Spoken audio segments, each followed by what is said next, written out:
Hi, I'm Mike from Craft Supplies USA, and today I'm going to show you how to turn a platter start to finish from a 15% moisture content piece, showing you how to air dry it, fairly quickly, and then turning this to a finished platter.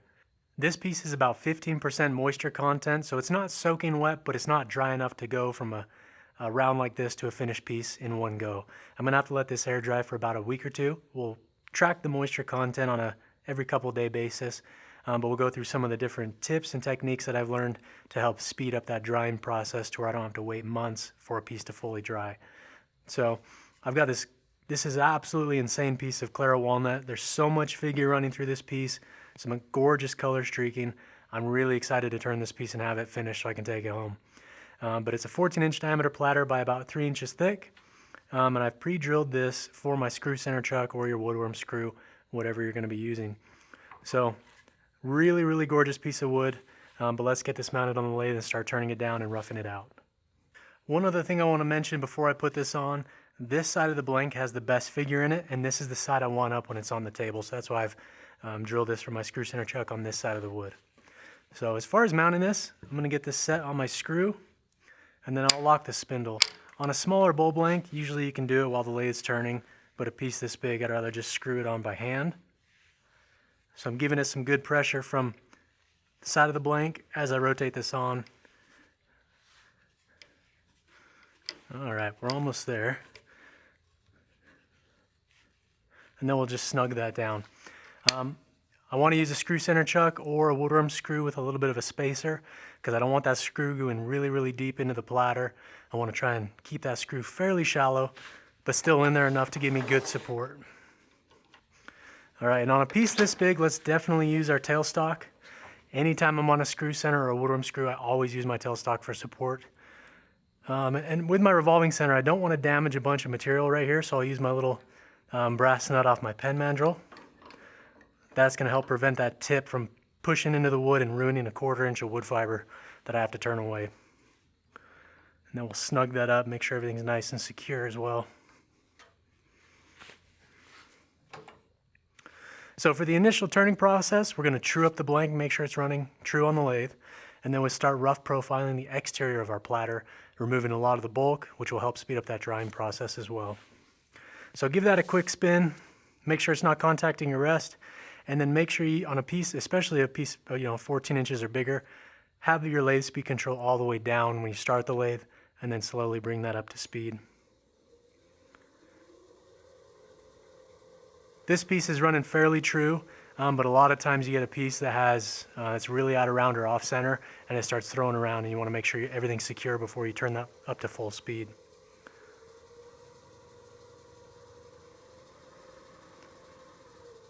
So the lathe's just shaking a little bit, so I'm going to bump the speed down just a hair. So we're at about 500 RPM, and we'll be using a 5/8 bar, so it's a 1/2 inch bowl gouge, to true this up. Make sure you have your flute fairly closed.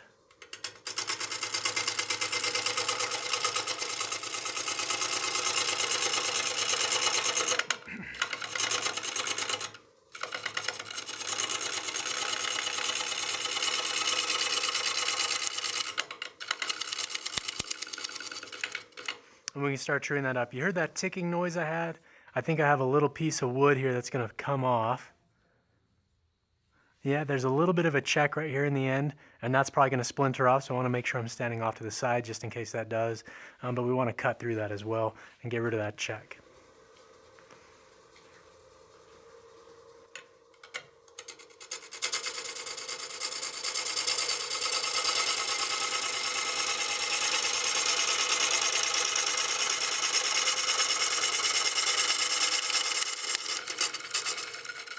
So you guys saw that splinter piece, the checked piece, came off. You can see it chipped out right here on the top, and then it hit me in the finger. That's one reason we stand off to the side, in case you have a bigger piece, it doesn't hit you in the face. Obviously wear eye protection and a face shield. But let's finish truing this up. You can hear that ticking noise, that's that checked piece. And then I ease that off at the end there. I don't want those unsupported fibers to tear out on me.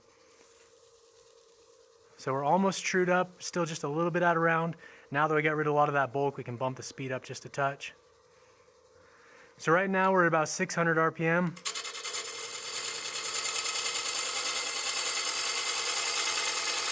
One more pass and we should be on running nice and true.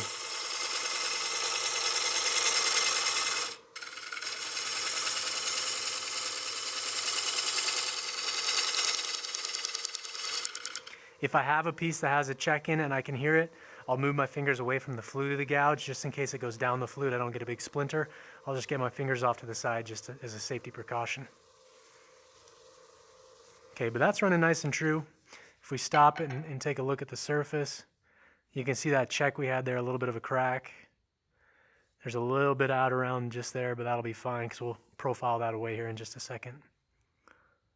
But that looks pretty good. Now we can start getting the rough platter shape we want.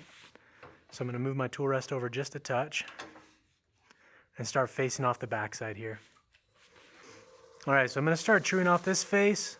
I'm going to have my flute closed about 9 o'clock.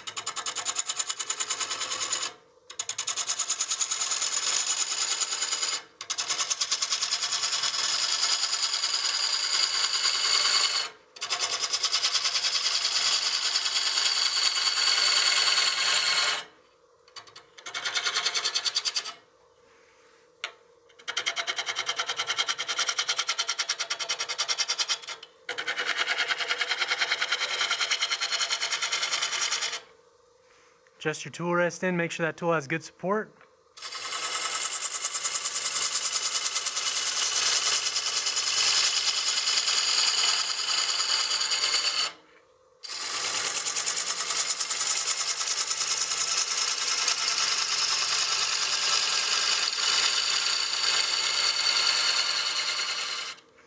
Before I get too far, I want to get my calipers and leave a mark for my chuck jaws, the tenon I'm going to be cutting.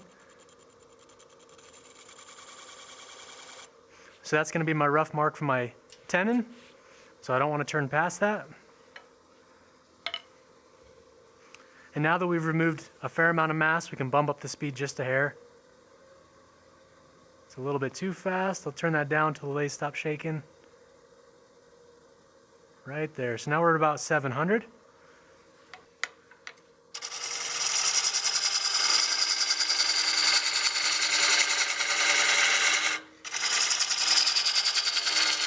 One thing that's worth mentioning is when you're turning a piece that's been waxed like that, the wax gets all over the floor and it's really slippery. So if you need to, you can always get some sand to help, tack up the floor a little bit and make it a little bit grippier.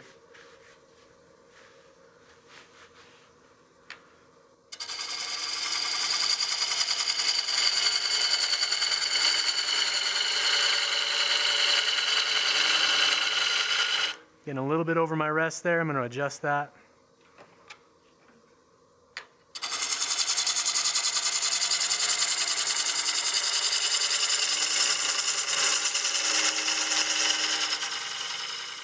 And then I just kind of ease that off at the end of the cut.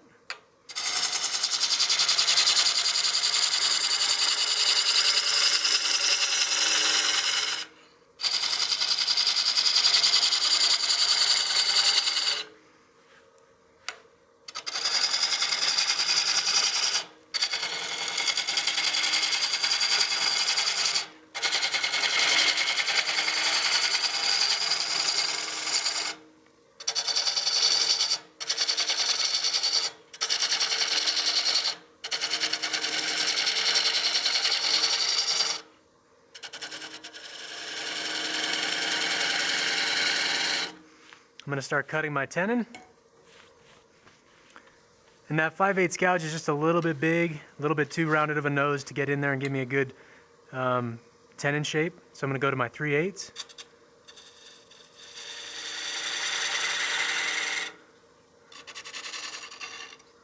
And that's going to allow me to get in there and give myself a nice corner.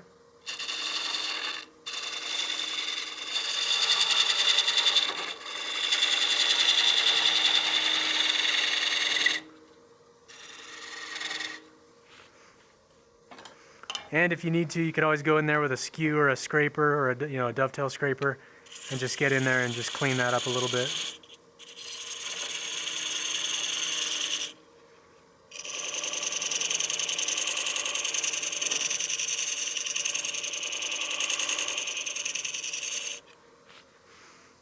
I'm going to stop the lathe and take a look. Okay, we've got a really good mating surface for our chuck jaws now. I'm going to remove a fair amount more material here because I will have an OG shape on the underside of this platter, and that'll help speed up the drying process as well. But you can see the insane curl we have running through this piece. When it's done, it's going to be a really gorgeous platter. So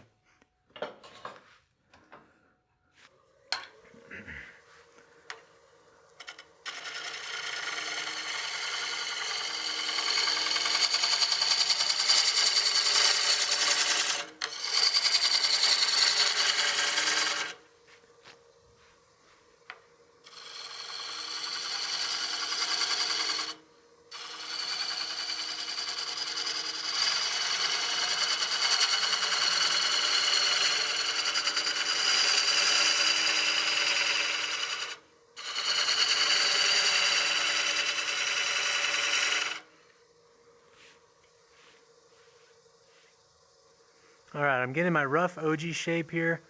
I do want to leave this fairly thick. That way when it warps, I still have plenty of room to true this up.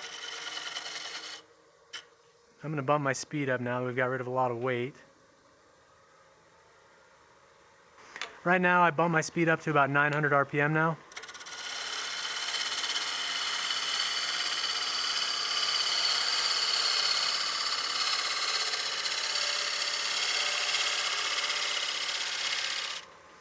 That's allowing me to cut more efficiently, a little bit quicker speed.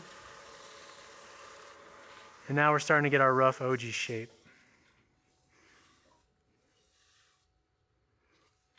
All right, I'm pretty happy with that. I do want to come back through here with a push cut, so I'm going to get my tailstock out of the way for one last cut, and then we can flip this around and mount it in our chuck jaws. All right, before I do my push cut, I'm just going to clean up the wax here on the end. Get rid of all the wax, help that wood dry a little bit quicker.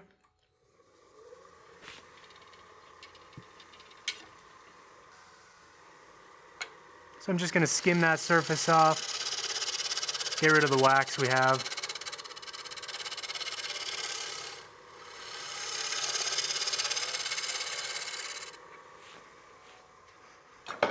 Now I'll use my 3/8 gouge to give myself a really clean push cut.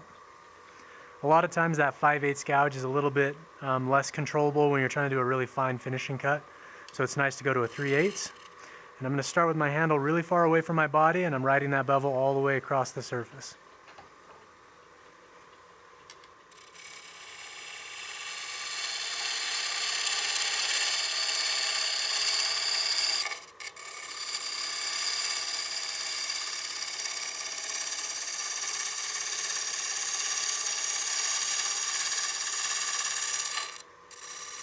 Slipped off the cut there a little bit, and swing the handle towards me.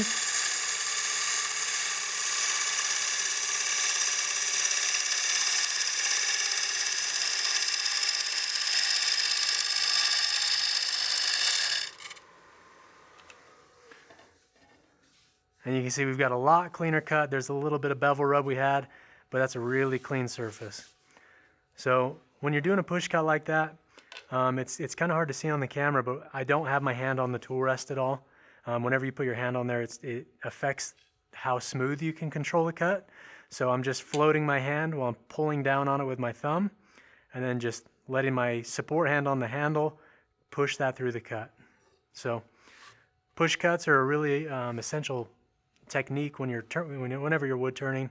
Push cuts always leave a lot better surface because all those fibers are being supported as they're being cut. But it's just a trick of learning how to control that bevel and making sure your tool technique's nice and controlled as well. So we've got a really clean surface there. That allows that figure to really pop out. You can see just how pretty that is and some of the gorgeous colors we have running through it. So we've got our tenon cut nice and clean. Everything's trued up, so we can take this off the screw center chuck and we can start hollowing out some of the center of the platter.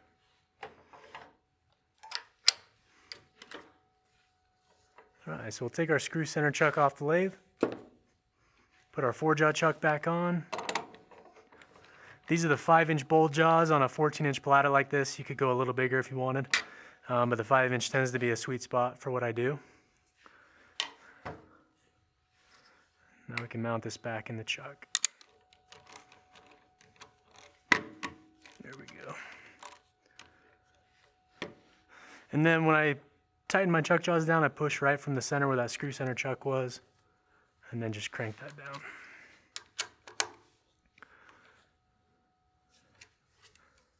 Okay, running nice and true. I will bring up my tailstock right now just as I true off this face, and as I'm cutting away this big check right here, I just want to have a little extra support for my tailstock.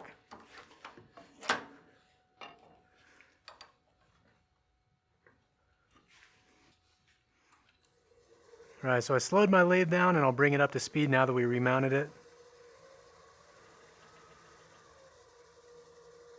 So we're about 650, 700, and then we're just going to clean off this face.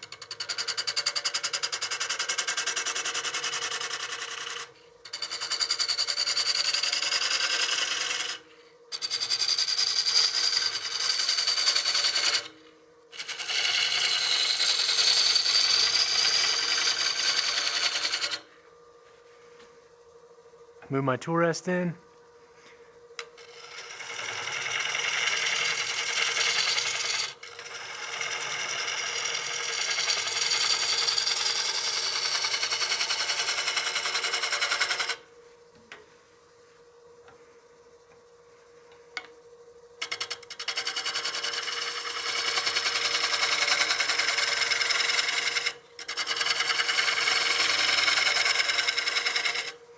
Alright, so I removed a fair amount of material right here on the rim where I had the check.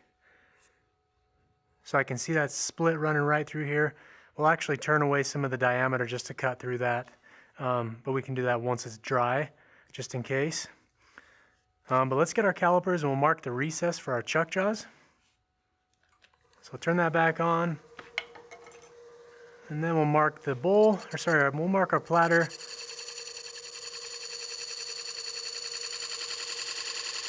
And again, you want to use just the trailing arm right here. If I engage on this side, it's going to flip my calipers over. I'm sure if you've ever used these, this has probably happened to you. So I just make sure to engage on this point here. That's in a trailing position. And then make sure those lines are pretty much right on each other, and those points are contacting the lines. If you had a bigger set of jaws, like the 8-inch bowl jaws, you could definitely cut a bigger recess. We're going to cut this out for our chuck jaws that we have, and then we can hollow out some of the center of this bowl here. So now we can move our tool rest, our tailstock out of the way. And I'll take my revolving center out so I don't hit it with my elbow. And we can start hollowing out this bowl and removing a bunch of that material in the center, and it'll allow all those wood fibers to be exposed to air on both ends, and it'll help them dry a lot quicker. So flute closed. I need to move my tool rest, my tailstock. I don't know why I keep calling it a tool rest. Move your tailstock out of the way so you can swing your handle all the way around. But we start with that flute closed at the 3 o'clock position. And then once you're on your bevel, you can open up the flute a little bit and then swing that handle around.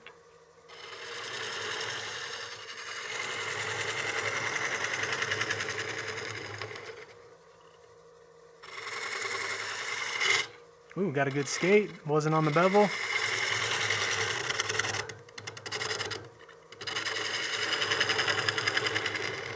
Getting some tool bounce. I'm going to pick up that cut and clean that away.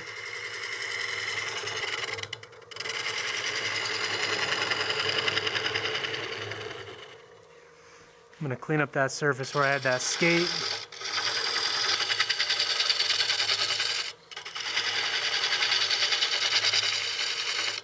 Just want to clean that skate off because it keeps making my tool jump a little bit on me. And then we should be able to bump up our lathe speed as well. Right now we're about 900 RPM.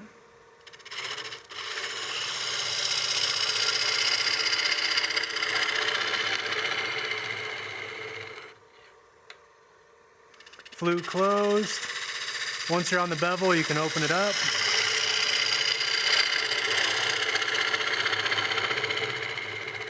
And then swing that handle around.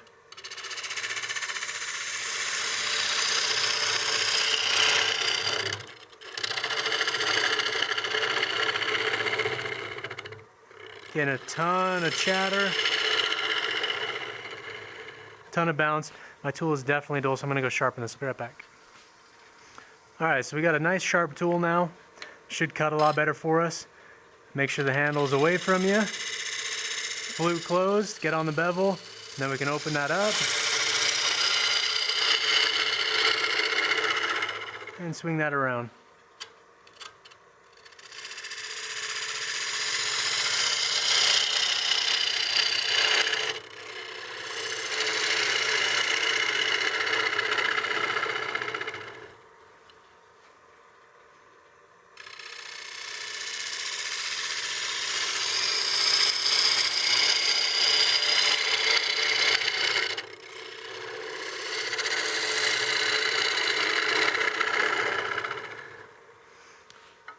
Alright, now we can go ahead and cut our recess for those chuck jaws. I'm going to switch to a smaller 3/8 gouge and just step that down a little bit.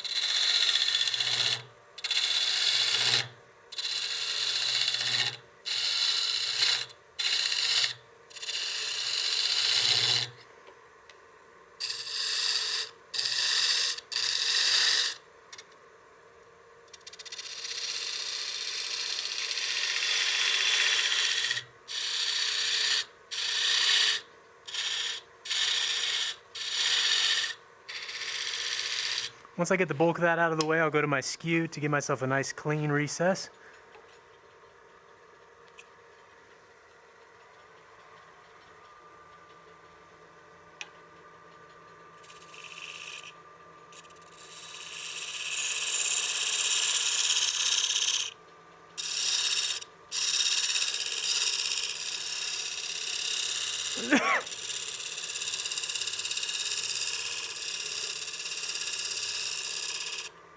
Alright, let's take a look at that and make sure we have a nice flat face on the inside of that recess. We have our dovetail cut in there, and then I want to make sure that this outer face is also nice and clean. So I think what we'll do is we'll shear scrape the face of this, just get rid of any of that torn grain, and then I'll throw a small chamfer on both these corners, and then we can take this out of the chuck and let it dry. So I'll adjust my tool rest over in my workspace for the rim, and I'll do a shear scrape. So I'm going to drop my tool handle down, and I'm cutting on that long wing there. That's going to give me a really clean surface, and we'll just want to try and get rid of some of that tear out.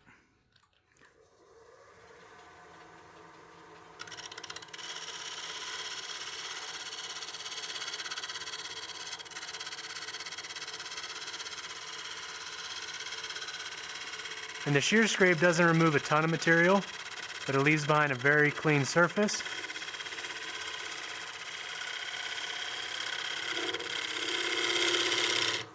Alright, I'm running out of room on my rest. I got to adjust this over. You never want to slip off your tool rest because it shoots the tool down at you. So pick that up right in the middle, and then finish the cut.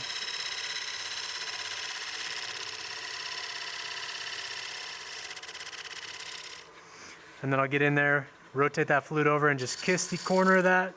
Give myself a small chamfer, that way I don't have a sharp edge. And then I'll adjust my tool rest over and do this backside piece as well.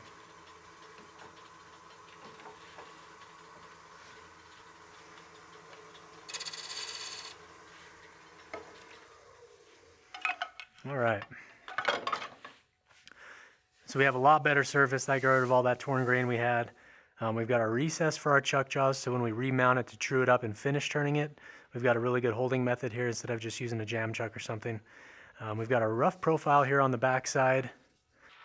So we have our oversized tenon here, so once the bowl is dried and warped and moved and everything, we still have plenty of material here to true up and have a good size foot for our platter. And then we have a good OG shape. And on the front side, nice clean surface and our recess for remounting when we true it up. So we've got rid of a lot of material here. That's going to help speed up that drying process. We've got rid of all that exterior wax, so it'll allow that wood to breathe and move. But we're going to set this aside for probably a couple weeks, and we'll check it with a moisture meter every single day, or sorry, every couple of days, and track that moisture content until it's down in that 6 to 8% range. We want to slowly, or dry this slow enough that we don't get a lot of cracking or warping, but we still want to speed up that drying process so I don't have to wait 2 or 3 months for this to fully dry. So what I'll do is I'll set this aside, and what you can do is throw some shavings on it, some of the wet shavings. Set this on a workbench in your shop somewhere. Where I'm at, it's about 70 degrees in the studio. and we don't get a lot of air movement out here. That's really what cracks bowls. It's not the heat so much as the amount of air moving over the piece. So I'm going to coat this with a little bit of shavings, and then I'll just throw a plastic bag over the top. I'm not going to set this in the bag because that slows it down too much. I still want a little bit of air movement in there to help this dry out, but just not too fast. So I'll set this aside. Got some shavings on the top. We'll throw our bag on it, and then we'll come back and check it in a couple of days.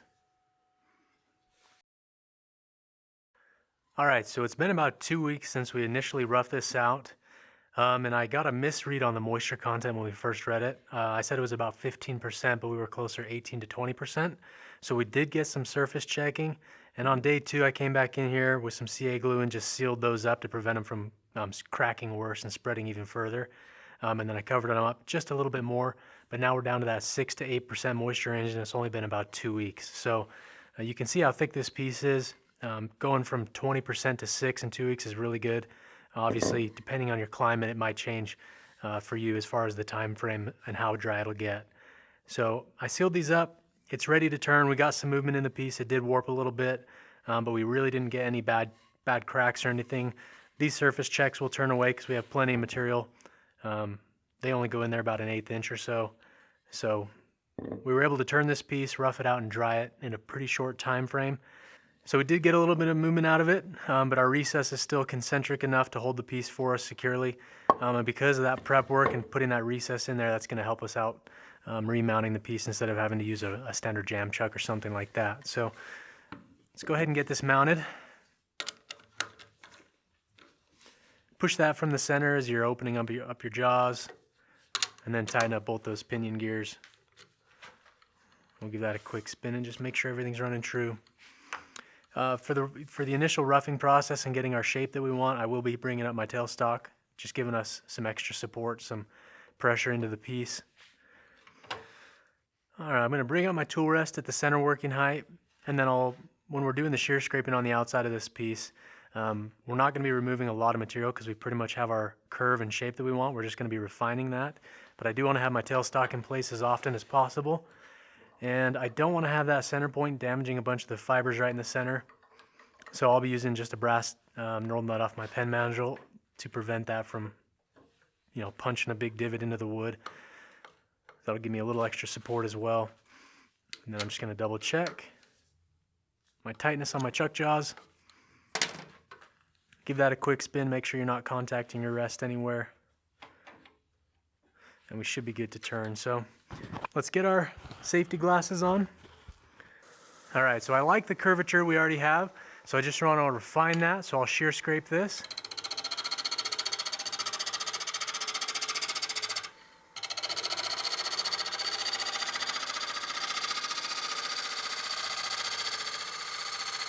Bring that blank to true. One thing I do want to do right now is I'm going to get my Sharpie and just outline the diameter of my foot. So if I look at a piece that I've already turned before, this is basically the shape we're going to be going for on the bottom. Because this will be a used platter, I want to make sure the foot's big enough to support the piece when it's on a table and that it won't rock or tip over on me. So want a nice, practical, functional foot there. Don't want to go too small. If I was turning this for just a decorative platter, something I wouldn't be putting items in, I would go with a lot smaller foot and have a better curve to it. A little bit longer curve as well. But anytime you put stuff in there with a decorative foot, they usually tip over. So play around with your design options and what you want to use the piece for.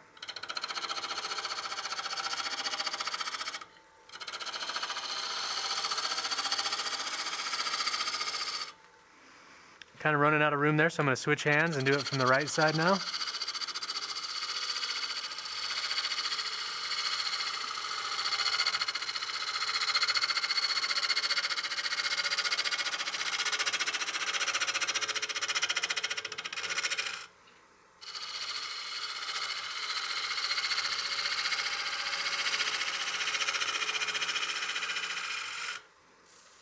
Okay, the back side's almost trued up. I do want to true up the rim. Adjust my tool rest around. And then just do a nice little cut here. Make sure my flute's closed enough that it's not going to skate back on the surface.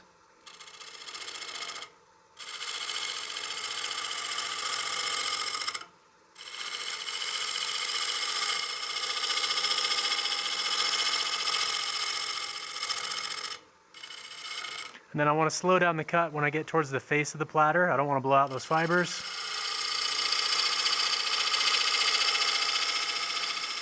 Nice and slow, and then just ease that off. And I'll also raise the handle just a little bit, because I have the handle fairly low now, and then once I get to the end of the cut, I kind of raise it up. That way the tip just eases through those fibers and cuts them really clean. But now we're running true here, so I'll adjust my tool rest back over.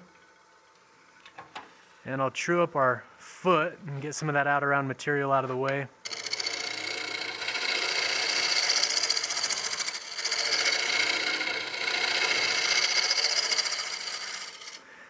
And on this piece, because we will be doing a recess, this is the shape we'll be going for, so I will be doing a recess. That way we can flip it around and remount it using that, as well as it's a nice decorative touch. So functional and decorative at the same time. I will be turning away the tenon we have here.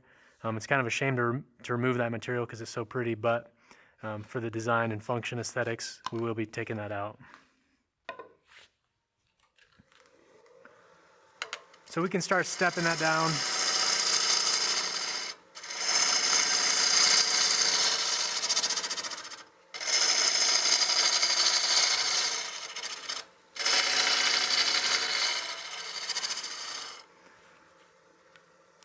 I'm just going to put my mark back on there. That's going to be the outside diameter of our foot.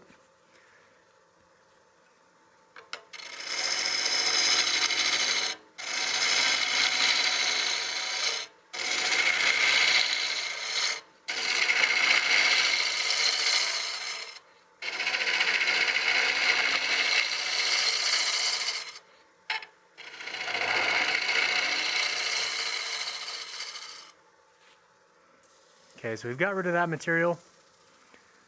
Now let's work on refining our curve that we have.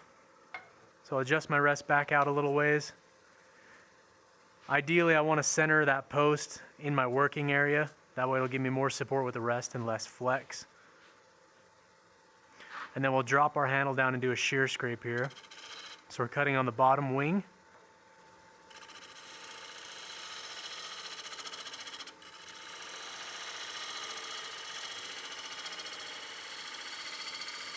And you can see those curls we're getting off there. We're cutting really clean. If we look at that surface, the shear scrape leaves behind a very, very clean surface. There's no torn grain, and there's really no bevel. Obviously, we're not riding the bevel, so there's no bevel rubs, rub marks there. But that figure is just killer. Just take a second and admire that. Real quick, as we're doing the shear scrape, I always want to have a super fresh edge, so I'm going to go touch that up now that we cut away that tenon. Because it's dry walnut, it'll dull your tools really quick. So I'll be right back. All right, so I have a fresh edge on my gouge. This is the 1/2-inch bowl gouge, so it's a 5/8 bar.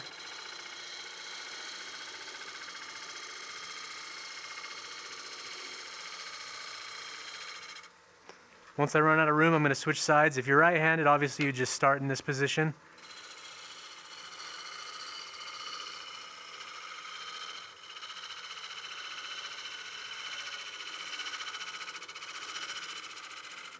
This would be a good candidate for a push cut across, but with my tailstock in place, it's not allowing me to do that, and I want to keep that support we have.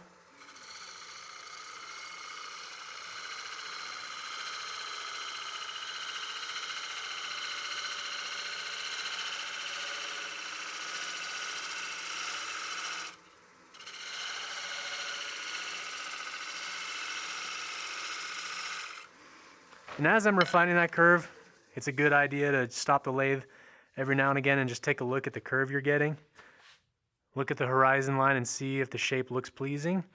I think there's a fair amount of material here to remove to get that curve the way I want it. I think this is pretty good. So I think that's okay. I think this curve here is fine, but I think there's a little bit of mass right in here we want to take out to get a good flowing OG curve to it. So on a piece of material this pretty, I really want to take my time and get the shape exactly the way I want it. I don't want to shortcut it just to try and be done with the project so I can have a finished pretty piece of walnut. So take your time, look at your shape. A lot of times I'll go on the internet and look for shapes of form to see what different curves and everything look nice. But play around with your ideas. different shape ideas. And it's kind of nice too to have a finished piece that you've done that you like the curve of, that you can copy, and then you have a shape to, you know, to shoot for.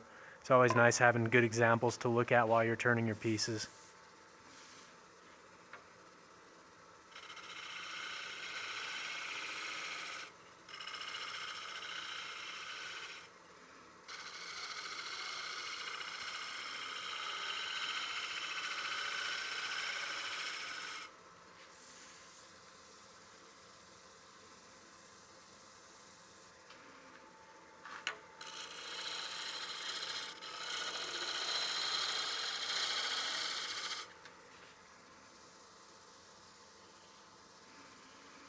I think the curve needs to start a little bit higher up in here, so I'm going to remove some more material here to get that curve to start flowing a little bit sooner in the piece.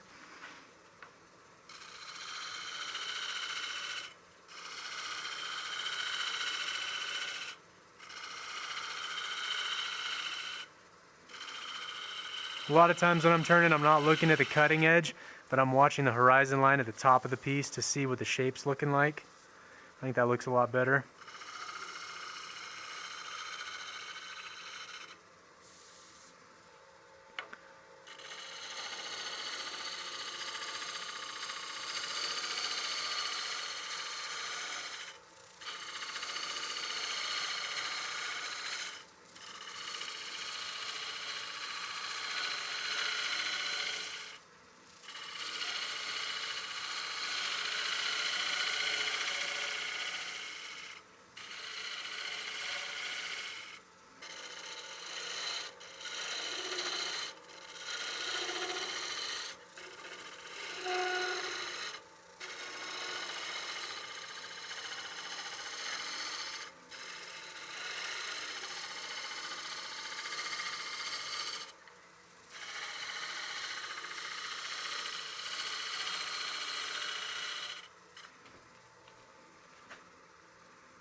All right, I think I'm pretty happy with that shape. Now let's go ahead and get our recess cut for our chuck jaws, get our foot established, and then we can remove our tailstock here in just a moment.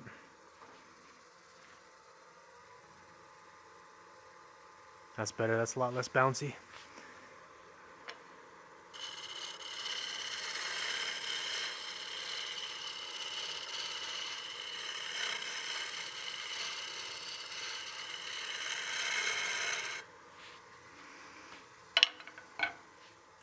All right, I'll get my calipers. I have these set for the recess size that I want with the chuck jaws I'm using. So I'll just adjust those until the lines contact and burnish a good line in there. Make sure you're only touching the wood with the side that's supported by the rest and not the upcoming side of the calipers, because they'll flip over on you.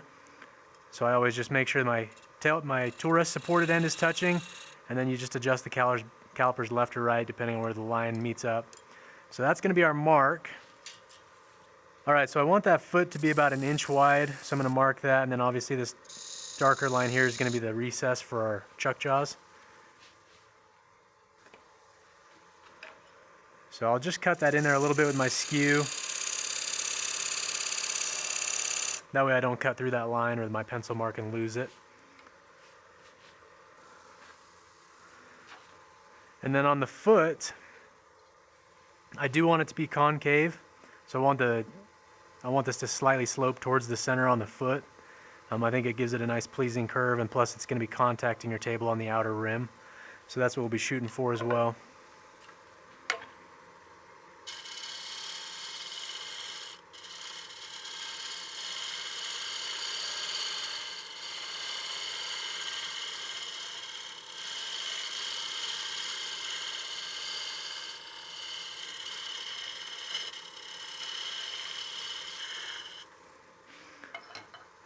And then just to make sure that's nice and perfectly flat, I'll use my skew to go in there and just true that up.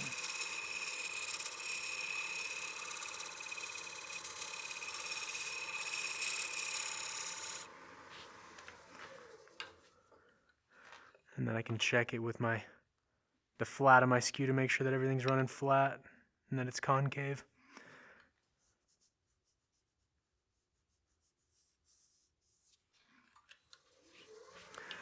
Now that we have the foot roughly established, we'll remove that bulk of the center in here.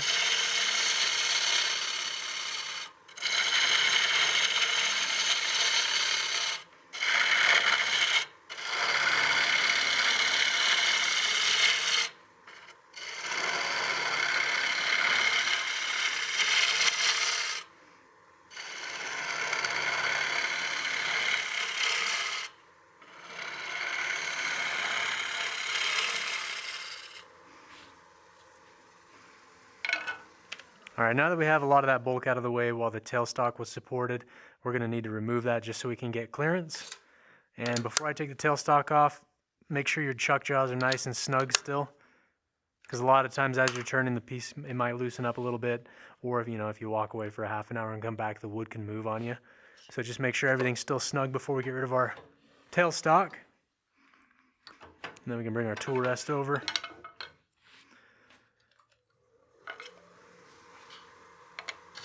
So we're a little bit high. I'm going to drop that rest just a touch.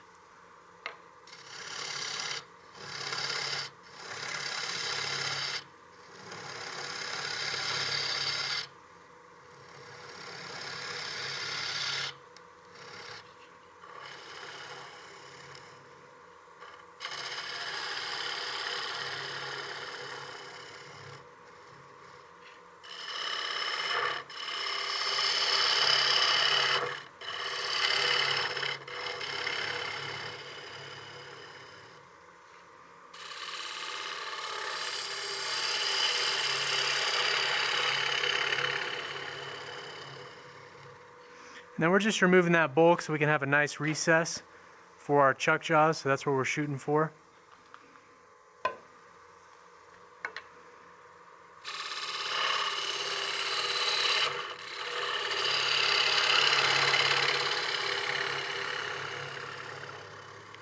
And during this process, you want to make sure that flute's closed when you start the cut, because I don't want to skate that across this pretty much finished surface we have here or the foot we've established.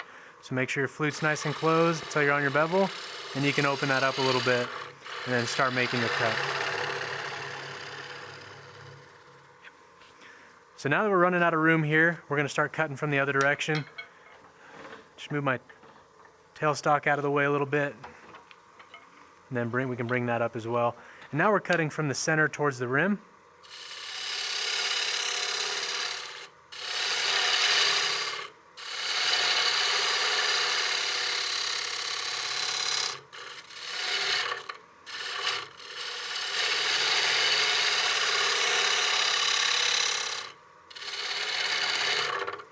And we're not cutting a straight-sided recess. We want it to be a dovetail to match our chuck jaws. So we'll be able to slightly tapered tenon or recess.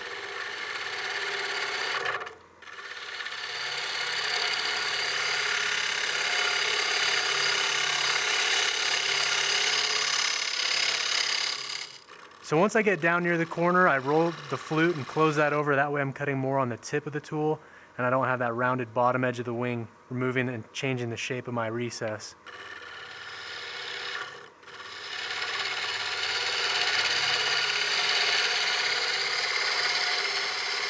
So rotate that over,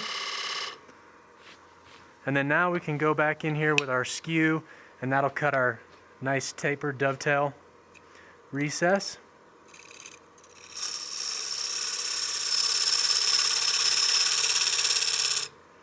And we're going to be making that recess just a hair, right around 1/4 inch deep. I don't want it to be really deep because then it doesn't look good when it's finished, but I want it to be deep enough to still hold the piece securely, because this is a fair amount of weight that's still spinning around. So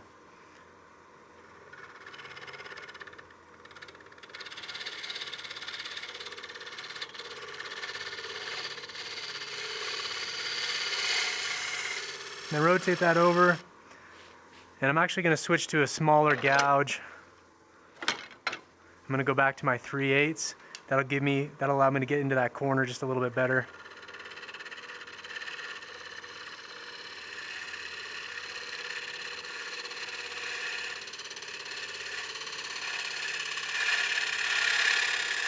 And then we close that flute over as we get down into the corner. And then I'm going to come back from this side and do the center.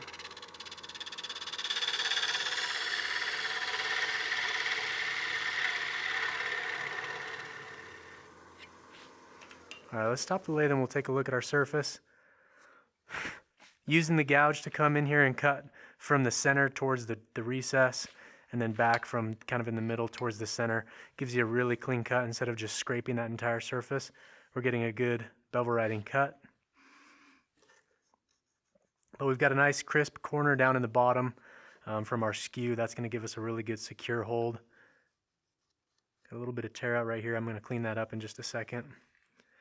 And I think I might just taper that foot, just drop this leading edge in just a little bit so it's more of a taper towards the center. But we have a really good clean cut on the recess there, so I'm happy with that.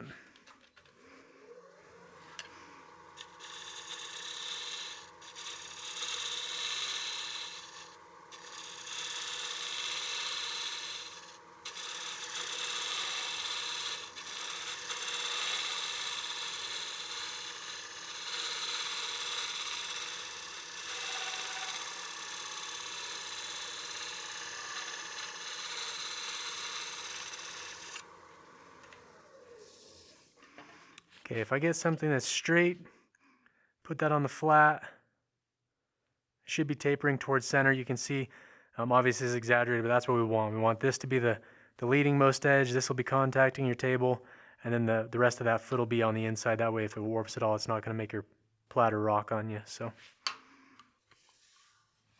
okay, we've got a clean cut here. The rest of the surface is pretty clean. Just going to inspect it for a second. I will clean up the corner one more time. I can see there's just a little bit of a kind of a shoulder just in there. So we'll get our skew. Just get back in there and clean that up.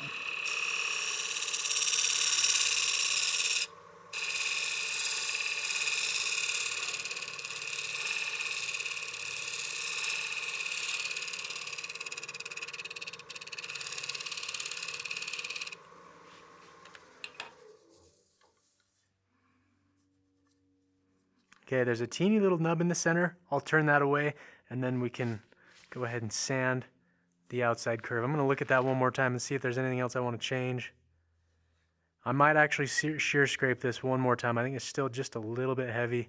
I want that to start dropping that curve and then kind of roll into that little OG shape we have. I think it's just a touch heavy right in here.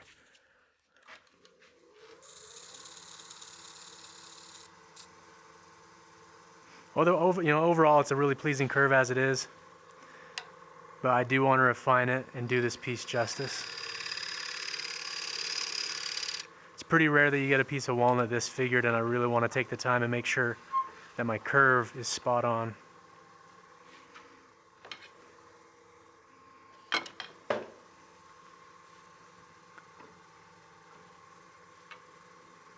So we're going to go back to our shear scrape.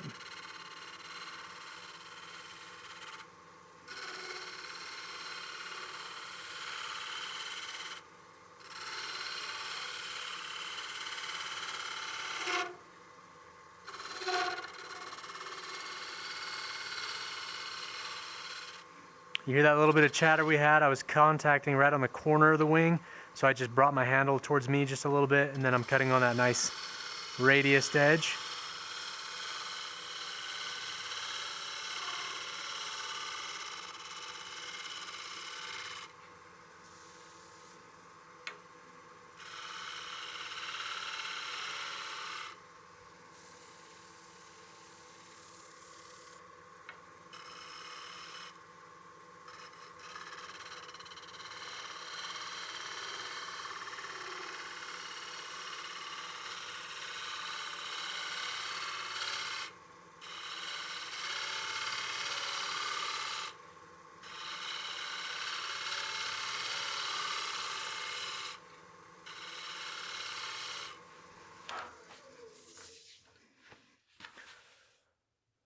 There's a little bit of a high spot right there I gotta take out.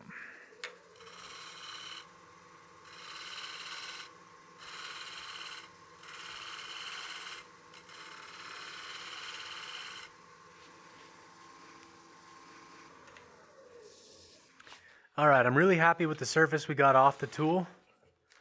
Now we're ready to sand, so I'm happy with the curve we have. There's really no tool marks or torn grain. We're just going to refine the surface with 220, get rid of any little tool marks, refine the surface. And I want to be careful when I sand here because I want to have a nice kind of defined transition between the foot and that curve where it starts. So I want to make sure I don't sand over that and roll that edge and soften that too much. But I'm pretty happy with the surface we've got. As for our sanding process, walnut dust is really nasty, so I will be using a mask and I won't be talking too much during the sanding process. But we will be dropping our speed down to about 500. Make sure we're sanding efficiently, and we're starting with 220.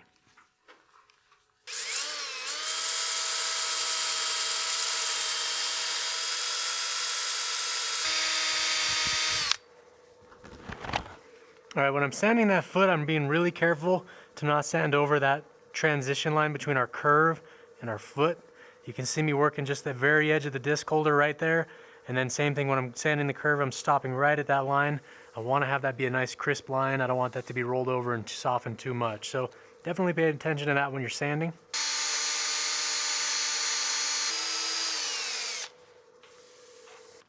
All right, let's take a look at the surface we have. Just gonna get a paper towel to wipe this dust away so we can see the surface we have.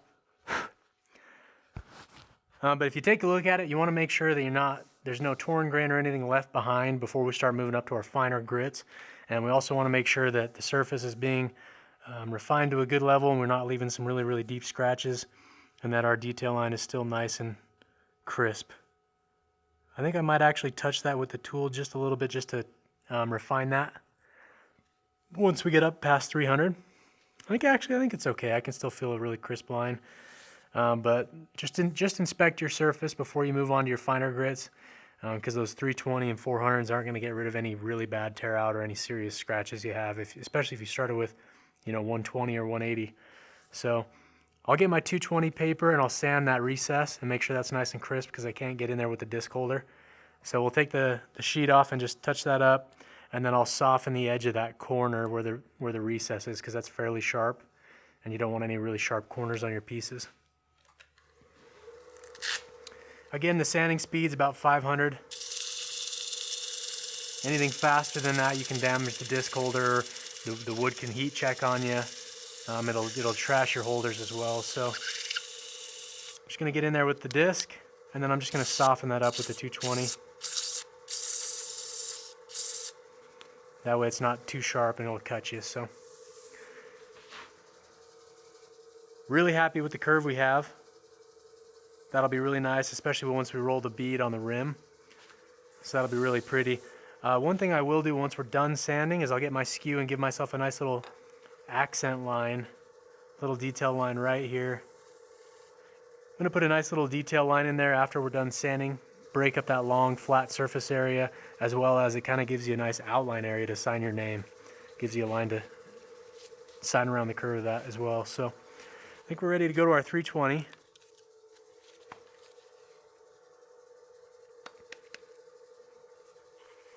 Put our mask back on, because walnut dust is really nasty.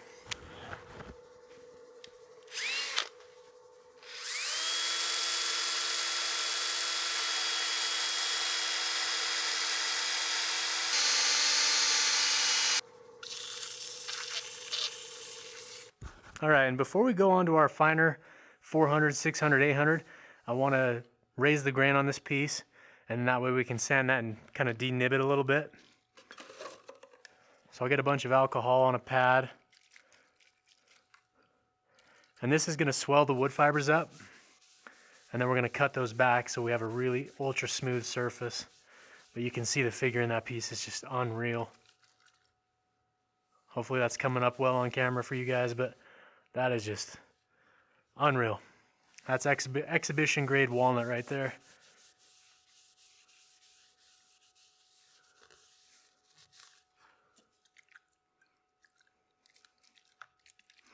So that alcohol is going to go into the wood fibers, make them swell up, and then it'll have a really fuzzy, almost peach skin feel to it, and then we'll cut that back with that 320.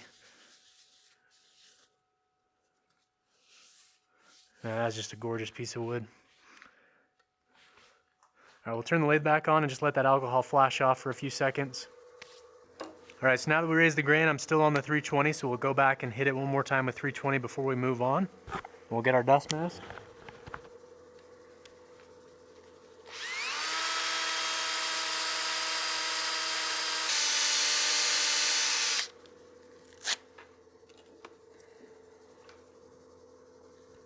Now we're on 400.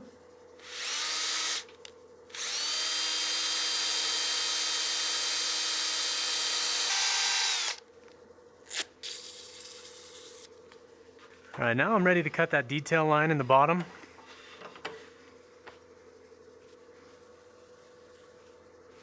Just wipe away the dust. Give myself a small mark so I have a reference line of where to cut. And then we'll bring our tool rest up into place. And now we can bump my speed back up. And I'm going to be using just the leading edge of my skew, and this should cut a nice crisp detail line.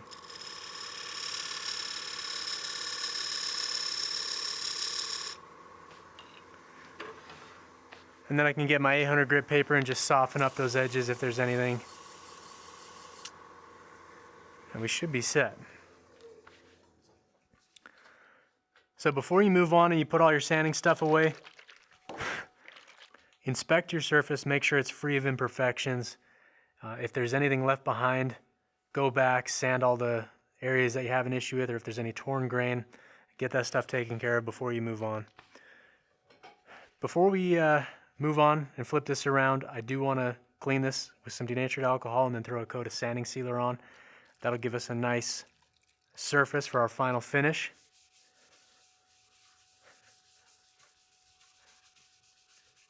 And it'll help prevent whatever finish you use from darkening the walnut too much. A lot of times if you throw, let's say, Waterlox or some oils straight onto the walnut, it'll make it really, really dark and you lose a lot of the color and figure in the piece. So I want to use a natural, clear-looking sanding sealer to prevent that from happening. And for the sanding sealer prep, I do want to pull all of the dust out of the open wood fibers in the grain.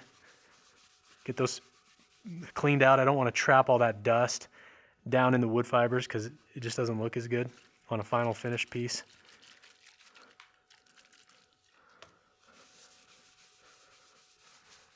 So give that a good wipe down with some denatured alcohol.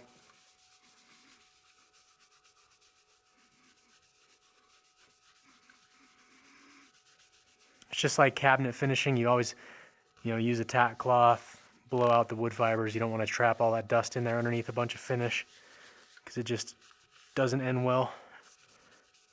So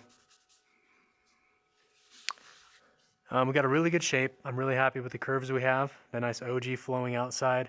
We've got a good usable functional foot, decorative recessed tenon, also work holding method, as well as it looks nice. And then we have the pretty little detail line we have in there. That'll help you outline and sign your name as well. So just give the surface a once over before you move on. I think we're ready for our sanding sealer. All right, so with your sanding sealer, make sure you shake up your jar or bottle, whatever you're using, because the solids do settle. And then we'll just wipe this on by hand. You don't want to go too heavy with the sanding sealer. Make sure you spread it around really evenly and fairly thin. If you go really thick, it'll dry and you'll have a bunch of streaky areas. But I want to have enough on the rag to penetrate deep into those wood fibers and seal them all up. That'll make a more durable, long-lasting piece as well. So get enough on there to saturate, but not too much where you get streaks. And then on that detail line right there, I just use my fingernail, get down in there with the rag. And then same thing with the inside corner of that recess. Just jam the rag up in there and then spin that around. That'll help you get full coverage. But that just absolutely pops. You get the sanding sealer on there, that's going to be what our final color looks like. And it just emphasizes that natural wood grain and the figure. And it's just unbelievably gorgeous. So hopefully this is some good educational content for you guys. as well as just some eye candy, just seeing a piece this nice. I just can't stop staring at it. So make sure you set your rags out to dry, and then I'll get a clean rag and we can buff dry the piece.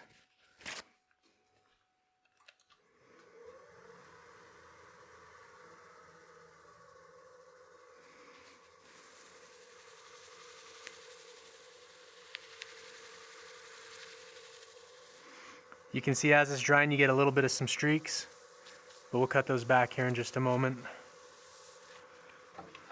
Tool rest is kind of in the way. Slide that out of the way so I can get a little bit closer.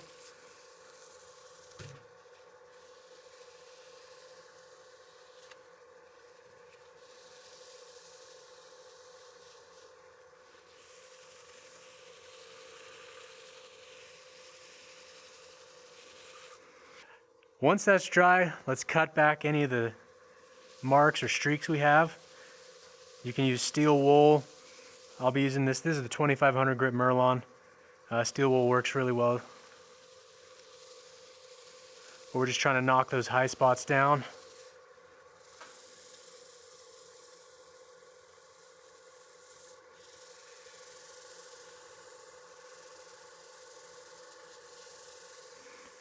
The other benefit of the sanding sealer is when we rechuck this piece, it's going to help prevent the jaw slides, or sorry, the chuck jaws from marking and discoloring the inside of the material, especially on a lighter piece like maple or poplar. A lot of times those jaws, if the piece slips at all or even just contacting the work, it'll leave a little bit of a mark. So seal those wood fibers up, and then anything that's on there, it'll be just on the surface and you can usually wipe it off.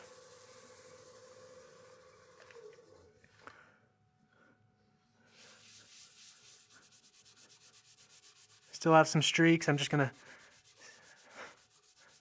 just sand this kind of crisscross, cut through those streaky areas because I don't want those in the final finish. It's the one downside of the sanding sealer is you do get the streaks sometimes. It might be worth me actually thinning that out a little bit more with lacquer thinner to help prevent that. A lot of times we'll cut our sanding sealers 50-50, so half lacquer thinner, half sanding sealer. Makes it a little bit thinner, and then it's less prone to streaking as well. But I don't know if the camera's picking those up, but you can see those little streak marks. All right, just give the surface a once over.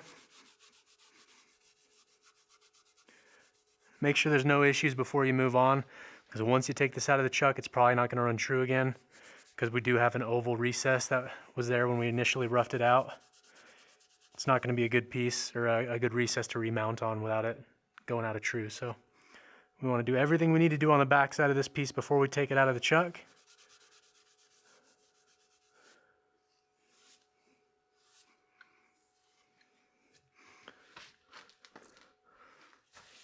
We'll just get a clean rag and wipe out the dust.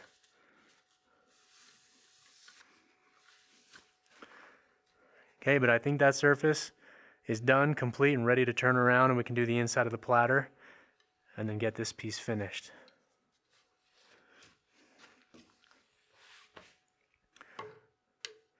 So before we take this out, I did size this for my chuck jaws, the 5-inch bowl jaws.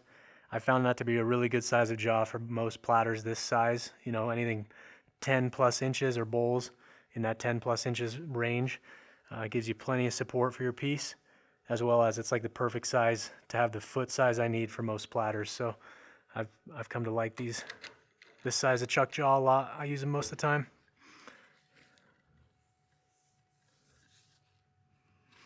Yeah, just look at the figure we have here. So this is some Claro walnut. It's got really gorgeous color in it. Good variation.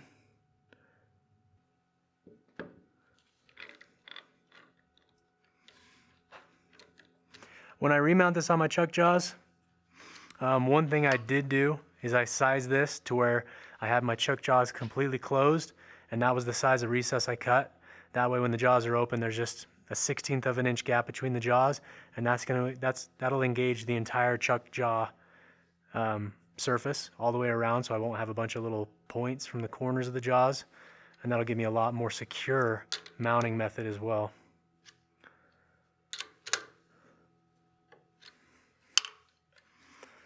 All right, so let's turn the lathe all the way down to 0, and then we'll start it and then bring it up to speed and make sure everything's running true. So that's looking really good. And now we can start turning the face of this. We'll cut through all this areas that checked on us. We'll probably be cutting a 1/4 inch off the face of this.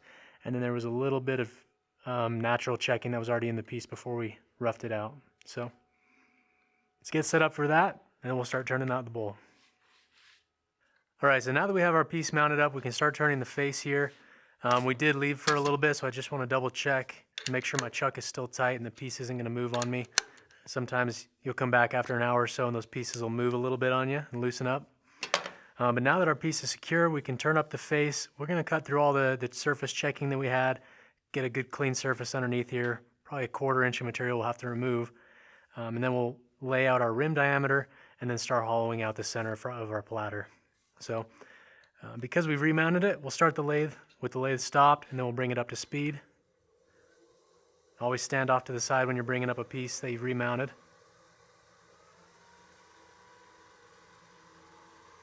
So right now we're just under 1,000 RPM. That's a little bit quicker than the recommended turning speed, but because the piece is still a little bit out of balance and the lathe is shaking, we want to try and smooth it out, so I'm going to speed it up just a little bit. All right, so flute closed, we're going to be cutting on the bottom wing here. Just go ahead and peel this up.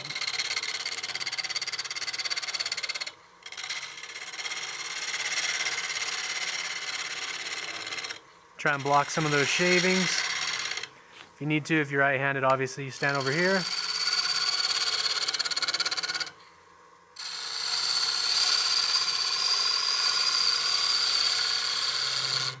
Remove my tool rest out.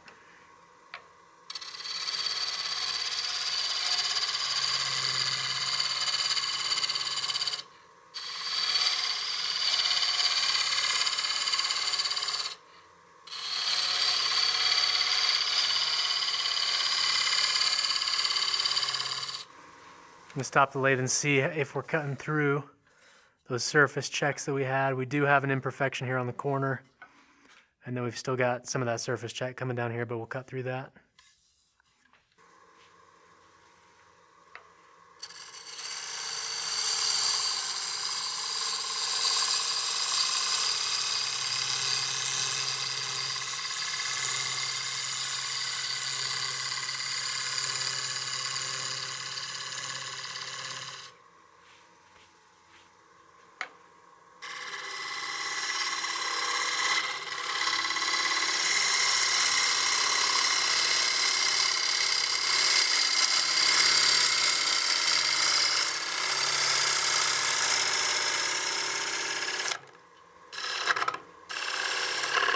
So those fibers there on the inside of that chuck recess we had were unsupported, so when you cut through those, they kind of break out. But it looks like we're almost through the surface check in here in the center.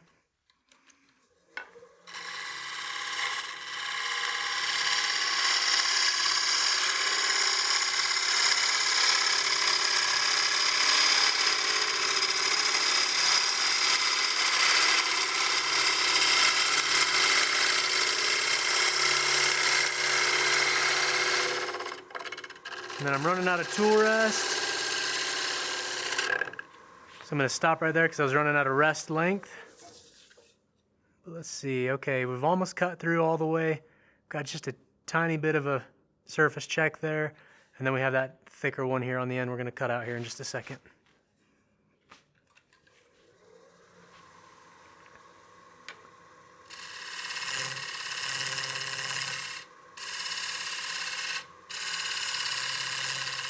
If you're getting some chatter on the edge of your rim like that, you can hear the chatter we're getting. You can switch the handle over here.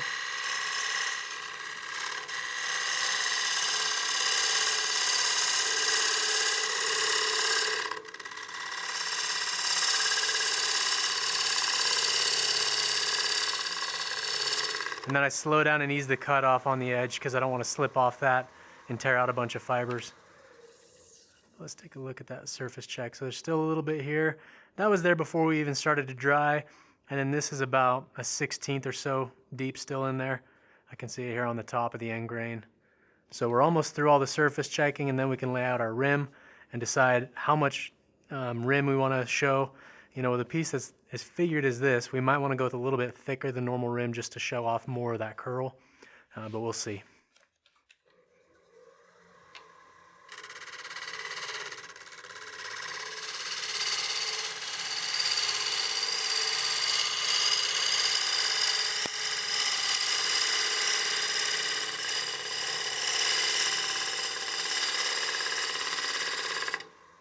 Getting a little tool bounce, pushing too hard on the bevel. So I'll go back and then pick the cut up before and try and cut through that.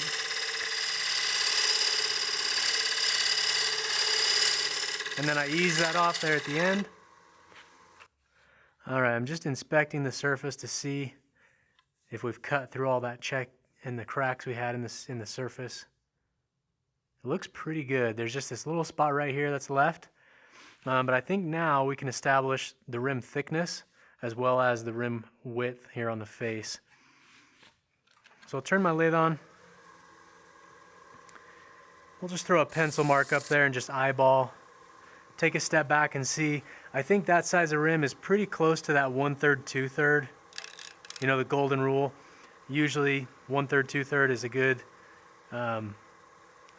proportion measurement for aesthetics. I think that'll show off a lot of that figure as well, and then that'll still give us a pretty usable platter if you want to use a platter that's out of a material this nice. So I like that rim width there, and then as far as the thickness goes, we're going to do a rolled edge on the rim, something like this that's really comfortable. I think it's got a good aesthetic to it as well. So that's roughly a quarter inch thick. Maybe we'll go just a little bit thicker, give ourselves some room to work. But now we can start getting our thickness of the rim we want. We'll establish that rolled radius edge here, and then we can start coring out the center here as well.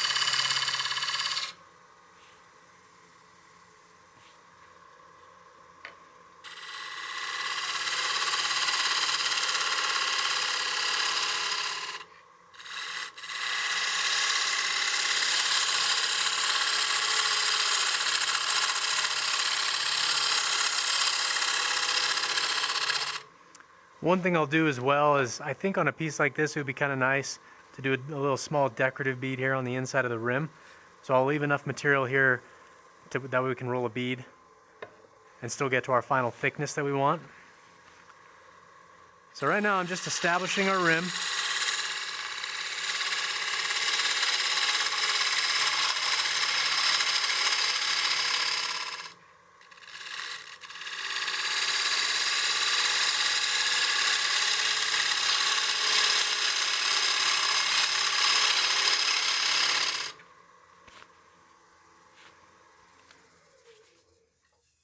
All right, so this piece is so dry, it's really, really dusty, and I don't like walnut dust, so I'm going to throw a respirator on as we're roughing this down to shape, and I'll stop every now and again to kind of explain what's going on. But just for my lungs right now, I'm going to throw on a respirator. So.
All right, so as I'm roughing this rim down, I can see that there are a couple small voids in the surface, right here and here. I'll fill those in with some thin CA glue so they don't open up, and that way we can kind of seal those off. So I'll throw some thin some thin CA glue on there. That'll wick into those wood fibers and help keep those sealed up. I could hear a noise ticking as it was coming around the lathe as I was cutting. So I stopped the lathe and you can see those little voids in the surface there. But we're pretty close to our rim thickness that we want. We've got about a 1/16 left to go. And then we'll start rolling our rim over. And then we'll start cutting that radius towards the inside for our rim. And then we can hollow out the bowl. So.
All right, so that void we had in there that we glued up is actually pretty big on the inside. So I'm going to flood that with some thin CA first. Hopefully we'll be able to turn most of that out. We might have to open up the rim and make it just a little bit thinner to cut that out because I don't want that in the finished piece. So I'll hit that with thin first, and then I'll go over with some thick and try and do some gap filling. That's pulling in quite a lot of glue, so it's probably pretty deep. We might have to change our rim profile a little bit just to cut that out.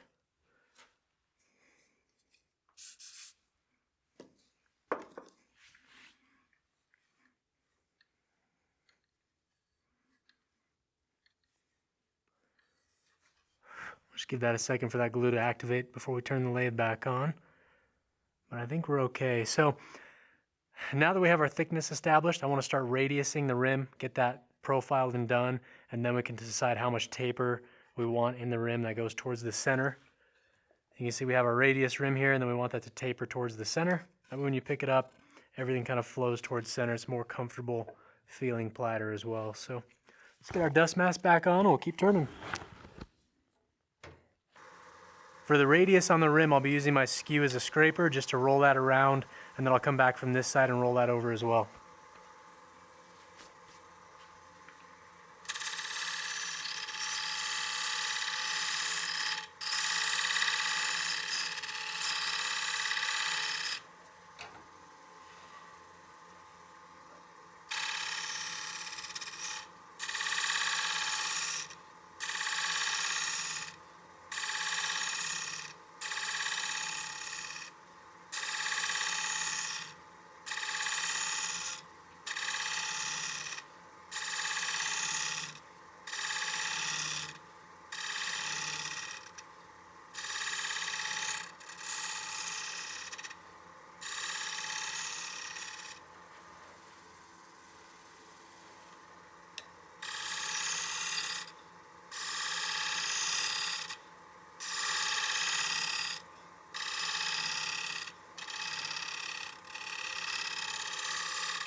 All right, so I've profiled about half of the rim from this side, then we'll come from the back side and then profile the rest of the way over. Thinking about it now as the process, we should have probably done the back side of this bead while we had the chuck remounted the other direction and just get that half round already done. That way I don't have to sand the back side of the piece again, but live and learn, right? So I'm gonna bring my tool rest here and then I'll start meeting this side of that half round up to that side I've already got.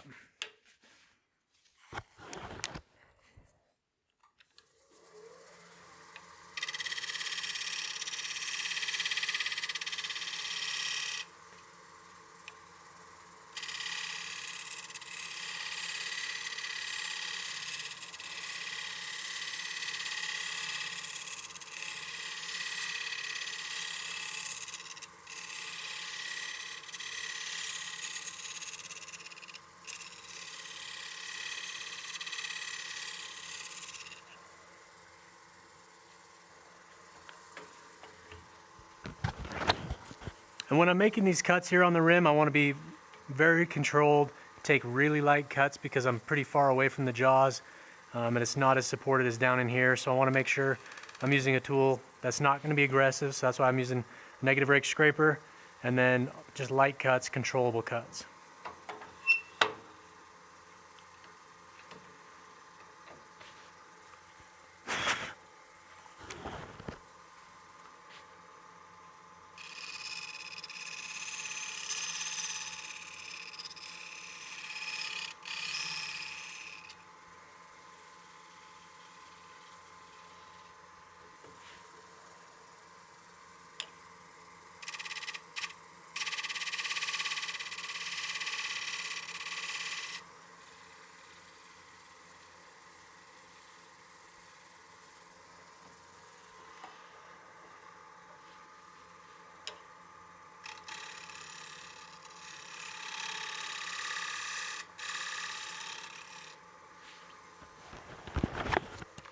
All right, now that we have the rim established, we'll start cutting the face of the rim, getting that rolling towards the center, and then we can try and clean up that little divot we have in the wood, a little natural void in there. So get our tool rest back up into place.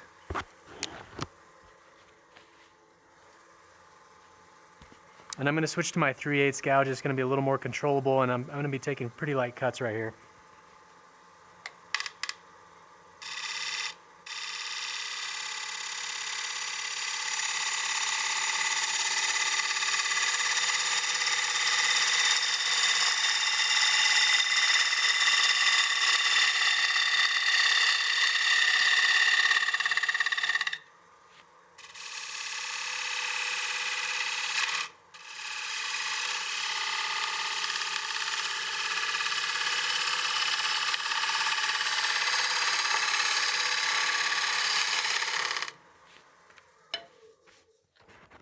All right, because right there I'm doing a bevel riding cut, but I am cutting directly into end grain, so it is pretty abrasive on the tool. But now that we have the rim roughly profiled, let's get rid of all that bulk here in the center, and then we can finish getting our radius rim here and then the bead if we still want to keep it in there. So let's move our tool rest over, and then we can start getting rid of all the mass here in the middle.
When you're turning dry, hard material like this, it's really easy to try and be forcing your tool through the wood. But a lot of times you just need to slow down and just let the tool do the work it needs to do without trying to force it through the wood. This stuff is really abrasive and dry, so it's really, honestly, you're cutting into end grain as you're doing that bowl, so it's putting a lot of stress on that cutting edge. So you just want to let the tool do the work for you, and plus it'll wear you out more if you're really trying to force it, through the wood. But I do need to sharpen this up, so I'll be right back. All right, so we have a fresh edge on our tool, so now we can keep hollowing this out, and then we'll try and get rid of that void we have right here, this big defect. I want to cut that out as much as possible. So let's throw our dust mask back on and we'll go to work.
So you can see on that last cut, it was about a 1/4 inch wide pass.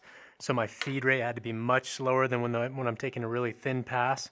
And also down in the bottom, there's a really thick section of wood, and you can see I rolled the flute over and closed that, and then I was scraping into side grain, so it was a lot easier to cut the material than trying to push that gouge into the end grain fibers. So you can play around with the different tool technique as you're hollowing this out. So see what works for you.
So you can see that void we had in the wood opened up quite a bit once we cut through a lot of that material. We should be able to turn that out. We might have a little bit of a check there because I don't really want to make the rim that skinny once we cut all the way through that. But we'll see. Let's keep turning that down and see if we can cut through to the bottom of that and get rid of that big check in there.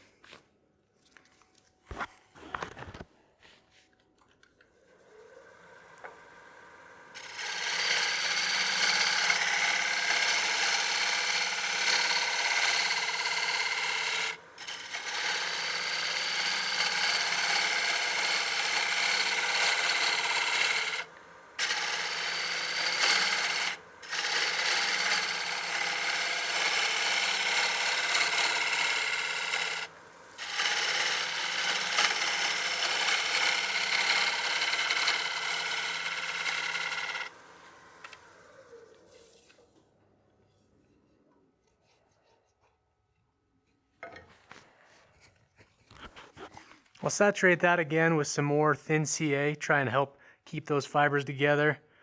That way nothing cracks more on you as you're turning it.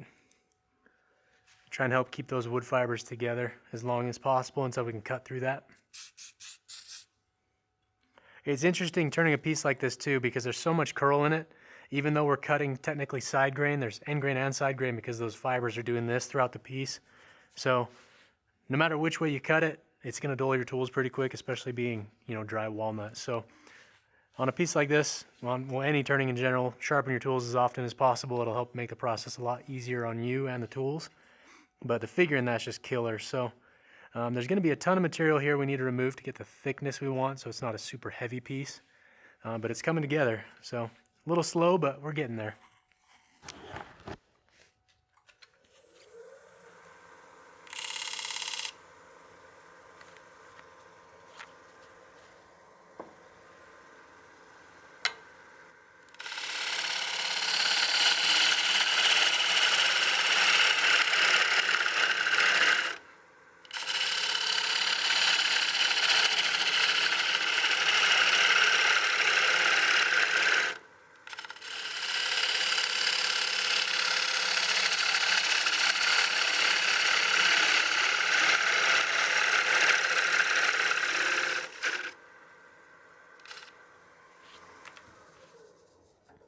Let's adjust our rest closer to the workpiece. Flute. And then obviously make sure our flute's closed so we don't have a skate on the rim.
All right, I was just doing some exploration there. I was just trying to get some of this material out of the way so we could see just where that knot ends. And we're pretty close. I think once we clean that up, it'll be just a teeny little crack right there. Plus we could open it up another 1/8 of an inch, but we got rid of that huge check right here in the center. And one thing we could do too is we could try the scraper out, just a big, heavy bowl scraper, and see if we can remove that material a little easier than using the gouge. This material is just destroying my tool edges on these. So let's try the heavy bowl scraper and see if that's going to be a more efficient way of removing some of that mass we have here in the center.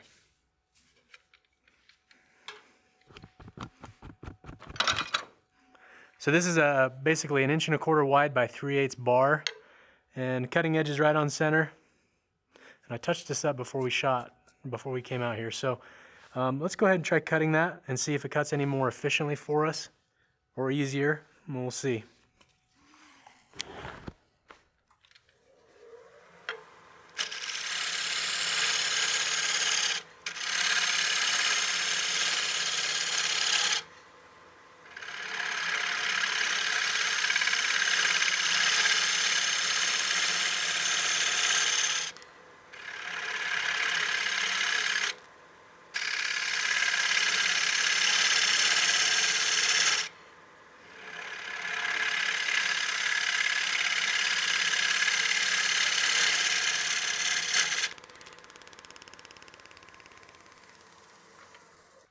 So it's definitely easier to cut with this. This has a French curve profile to it. That's my most common use scraper because it allows me to work on just a really narrow section of the cutting edge at a time instead of the full round nose is more of a semicircle, so you engage a lot more cutting edge and it gets pretty grabby. The French curve allows me too, so I can swing my tool handle over here and use the entire cutting edge, so it saves me time between sharpening. But with the traditionally ground scraper like this, they do get pretty grabby, so you want to be careful and make sure you have that tool handle supported so that way it doesn't come up and smack you. So just keep your arm on top of it and then just keep it nice and flat and you can work that across the surface. So I'm going to go touch this up and I'll be right back.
All right, I think we're pretty much done with the depth of the bowl, or of the platter.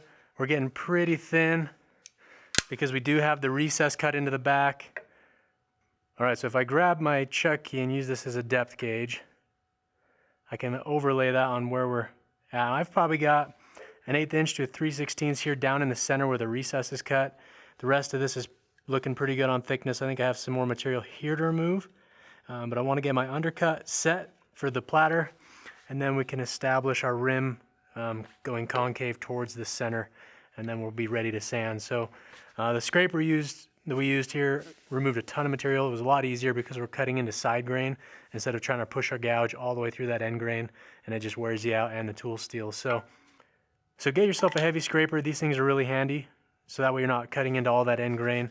Glenn Lucas version of scraper works really well. But I think we're pretty good on the depth of the piece. I just want to refine. I've got a little bit of a high spot right here, and then I'll set my undercut, and then we can finish up the rim.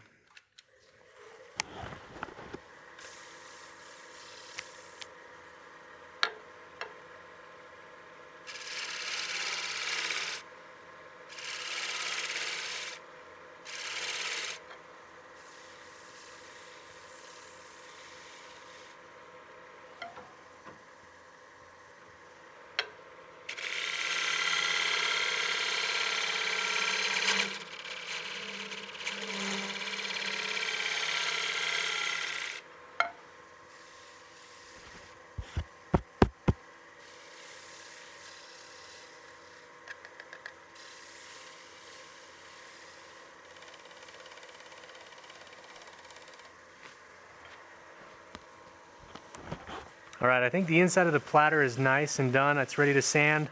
I'm gonna shear scrape the face of the rim here because we have some CA glue still on the outside. So we'll set our tool rest to shear scrape. Obviously, anytime you move the tool rest, it's safer to do it with the lathe stopped, but do whatever you're comfortable with. So.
All right, I'm happy with that rim now. That shear scrape left behind a really clean surface.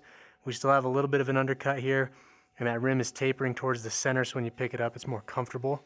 So let's go ahead and start sanding. I'll kind of clear this off a little bit and get my tools out of the way. All right, so for sanding, definitely throw your dust mask on, especially with a piece of walnut like this. This stuff is just killer on your lungs, and it's a known allergen and bad for your respiratory system. So we're going to start with 220. We'll see if that's cutting for the way we want it to. If not, we could drop down to 180.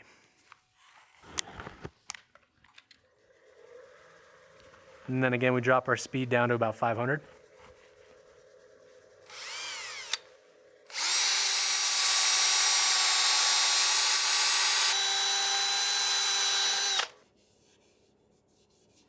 All right, so I've got a ring right here.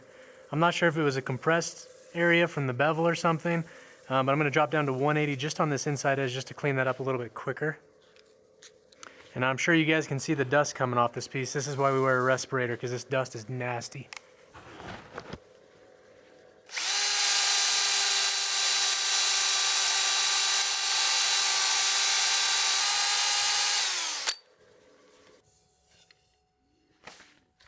All right, so we're going to inspect the surface before we move up to our 320. All the torn grains are moved. I think I might need to spot sand that little area right there with the 220. And then we can jump up to our 320.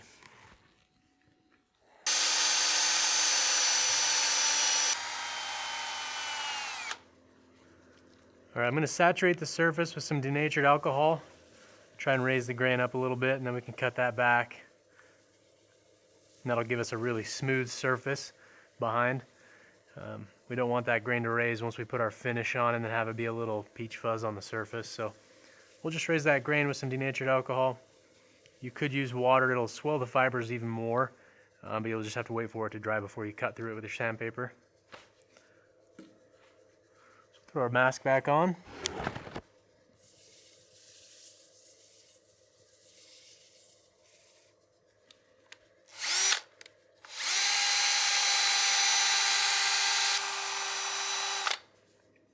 All right, let's wipe the surface down with the denatured alcohol one more time, and then we'll inspect the surface. Just make sure there's no issues in the surface before we put our sanding sealer on. We want to make sure any torn grain is removed, any really deep sanding scratches are removed, and any surface imperfections. We want to take care of those before we put our sealer on. Let's just wipe this off, and then we can get a good look at the surface we've got.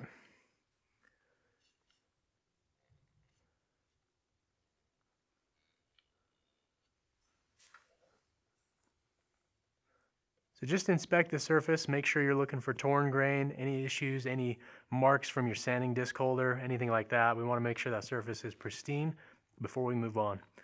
So now that we've got that surface, I think it looks pretty good. I don't see any issues with it. I did have to spot sand with some 320 earlier on. There was a little bit of tear out, there were a couple little spots, but we spot sanded those out. So let's get all the dust out of the wood fibers, out of the grain before we put our sealer on. That way we don't trap that in those open pores on the wood fibers. So just give this a good wipe down with that DNA.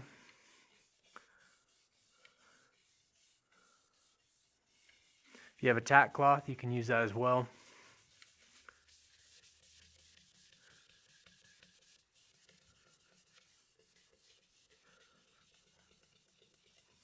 But you can see that 800 grit paper left behind an ultra smooth surface, and it really emphasizes the natural wood grain we have going on there. So the figure's popping really well. Really happy with the figure we have in this.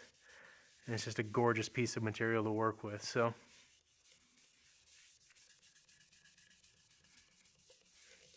really excited to get some finish on this piece and just see how good it looks.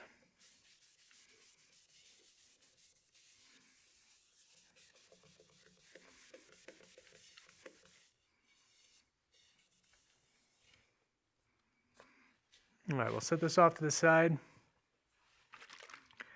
All right, so our surface is prepared for our sanding sealer.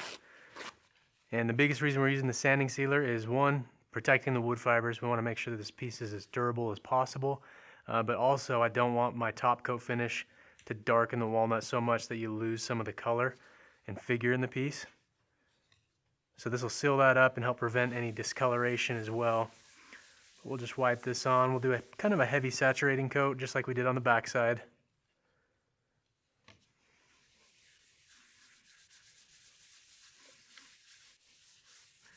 But you can really start to see that figure and the chatoyance in the piece popping out. It's just a gorgeous piece of material to work with. And on a piece this size, you're going to use quite a bit of sanding sealer, so make sure you get full saturation. You don't want to go too light on your coats.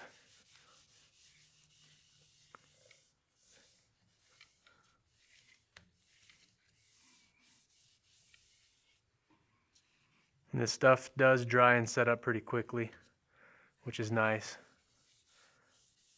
It doesn't take a lot of time to do a little bit of sanding sealer before your final finish, and it's definitely worth the effort. So I recommend it. I always use it. But just look at the color in that piece. That's just unbelievable.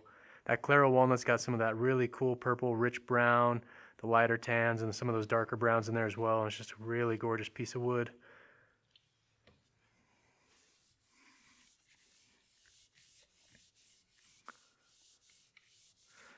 Make sure you get the rim.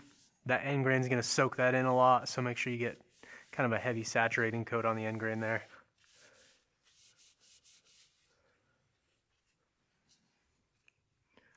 I'll just go over this one more time on the center.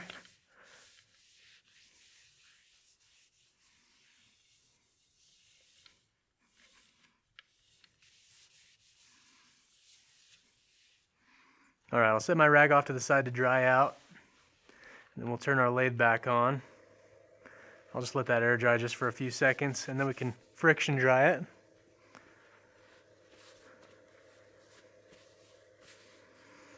So just get a clean rag, go over the surface, generate a little bit of heat, try and get that to cure over. Then we can cut that back a little bit before we put on our final finish, which will be the tried and true varnish oil. And before we put the tried and true on, I will hit this with scratch free just to see if I can refine the surface even more and make it just feel a little bit softer. And as well, it'll cut back that sanding sealer just a little bit. You could use the steel wool or the Merlon to cut the surface back if you need. Scratch free will do that as well.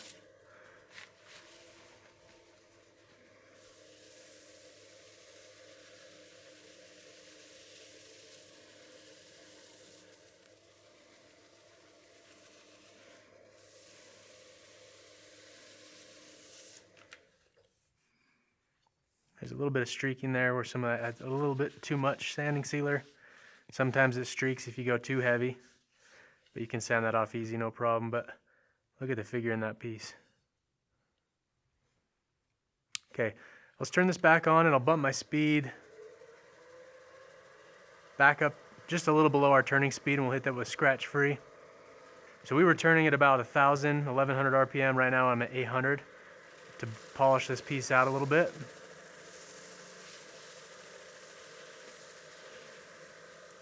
And then I'm pushing into the workpiece fairly hard, trying to melt the wax and let the abrasive grit compound in here refine the surface.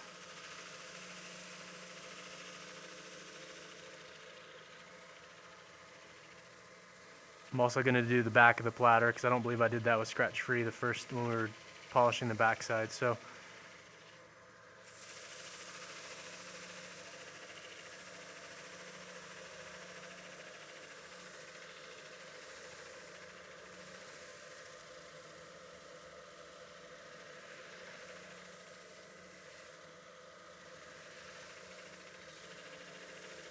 all right, let's get a clean rag.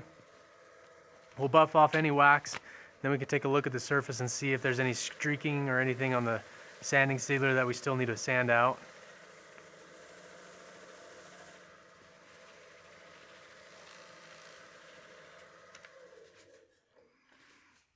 All right, so let's take a look at the surface. There are some streaks in here. I think I'll just spot sand those with the Merlon.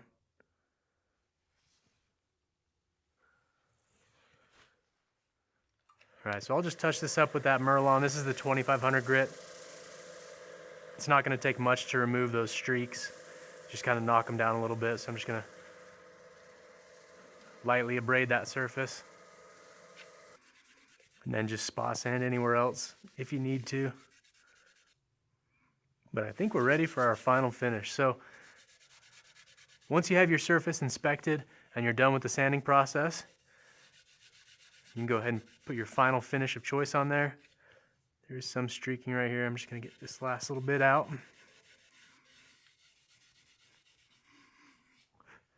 All right, let me clean up my lathe bed. I'll get this stuff all cleaned up so we don't have any dust or anything when we're trying to put our final finish on the piece, and then we'll get ready to put on our tried and true. All right, so we've prepped for our final finish. We've sanded up to 800 grit. Then we went over with our denatured alcohol, denibbed it. Then we did our sanding sealer, and then we cut that back with some of that Merlon or the steel wool or scratch-free, whatever you're using. So the surface has been prepped for our final finish, and we'll be using the tried and true varnish oil. That's going to be a good, durable, food-safe finish, and it's going to take 1 to 2 coats depending on the process you want to do. It's going to be a little more durable with 2 coats, so that's probably what we'll do on this piece. For our first coat, we'll put a heavy saturating coat on there and let that sit for 15 minutes, 30 minutes or so, and see where it soaks it in, and then we'll reapply another heavy coat on there and let it sit for roughly an hour. After that hour process, we'll come back and wipe off any excess finish. That way we don't have thick globs of finish that cure overnight on us, and then we'll let it sit for 24 hours and cure. And then from that point, we can put our second coat on, just a nice light coat, and let that sit for another 24 hours, and then the piece will be ready to use. So let's get our rag, and we'll put on our first saturating coat. Anytime I use a finish that's in a jar like that, I try to get the finish out of the lid, because a lot of times that finish will cure inside the rim of the lid and get stuck. So just a nice heavy coat. Try and spread an even layer. But the nice thing is about this process is after that 30 minutes or so, you can see where it's soaking in a ton of finish, and then where you need to reapply. That way you don't have dry areas on the wood. Plus that varnish oil is that nice amber color. It's a rich color to it, so it'll amplify the natural color in the wood fibers. I'm sure you can see on the camera, it's just making the color really pop on here, making the natural color in the Claro stand out. And because we had that sanding sealer on there, it's not darkening the finish. It's not making it have a really uneven color to it. A lot of times some of those finishes that are really dark, especially on a piece like walnut, it'll darken it so much you lose the natural color in the piece, and it just doesn't look very good. So a heavy saturating coat. We'll do the rim and the face of the platter first, and then we'll flip it over and do the base.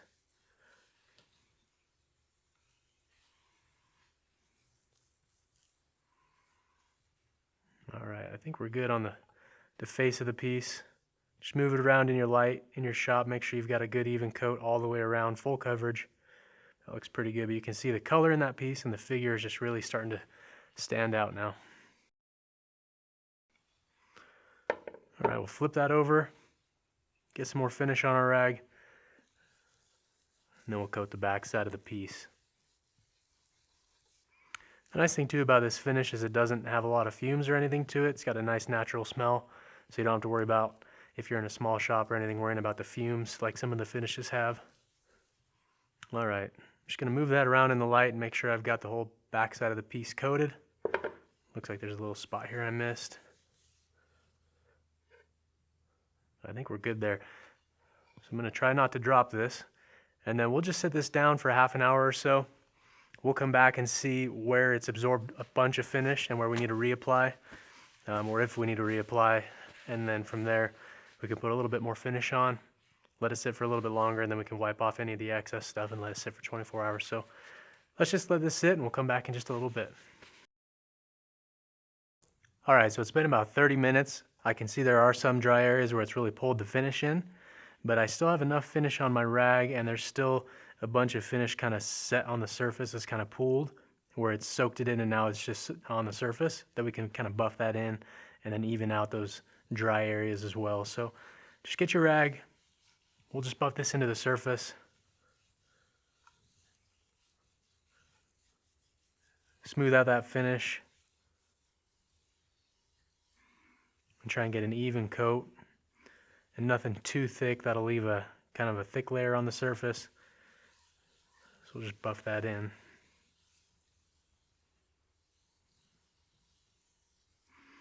All right, let's flip it over and do the back side. Same thing. Just gonna smooth that out now. Make sure you get down in that recess that we have cut there. Make sure you get it finished in the corner.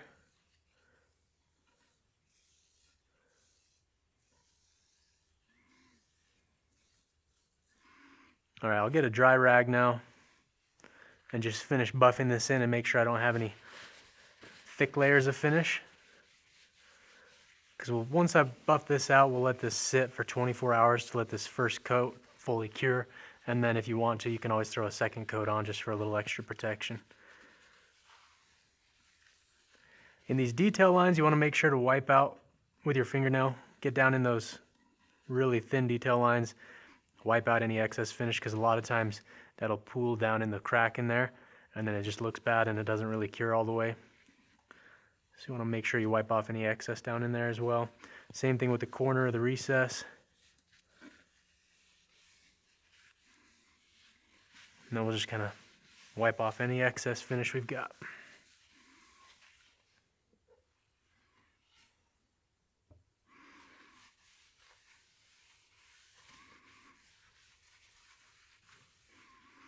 Again, with these rags, we'll be leaving this to sit for 24 hours, so make sure you set your rags and let those air dry. We don't want to have a fire in your shop. This stuff does combust if it's packed tightly in a garbage can, so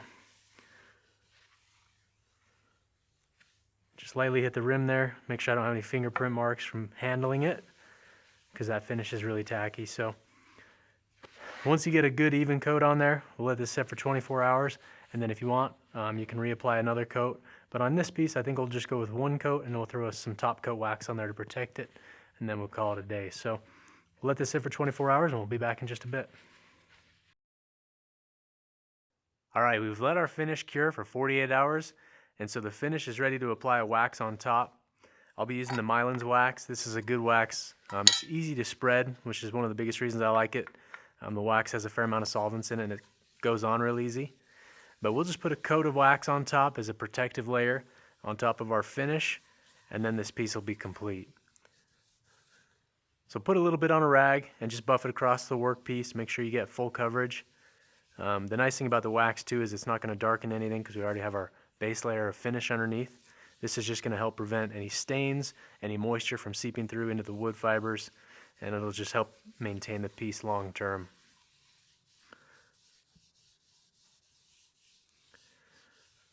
So I'll buff this on, and you can see it goes a little bit hazy once it starts drying and those solvents evaporate, and then we'll go back over with a clean rag and then buff off the workpiece.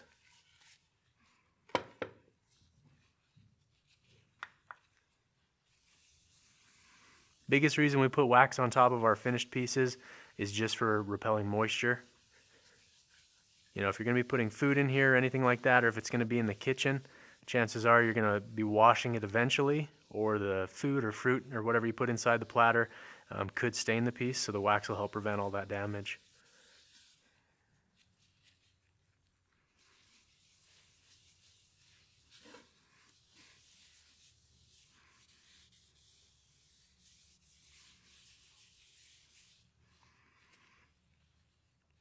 All right, just make sure to get the rim.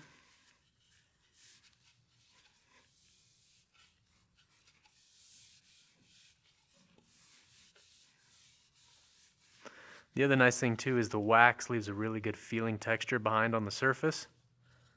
Nice smooth velvety feel to it. And so the front side's dry now. Now we can just buff any excess wax off, and that'll bring back up that shine a little bit. All right, let's flip that over and we'll do the back side of the piece.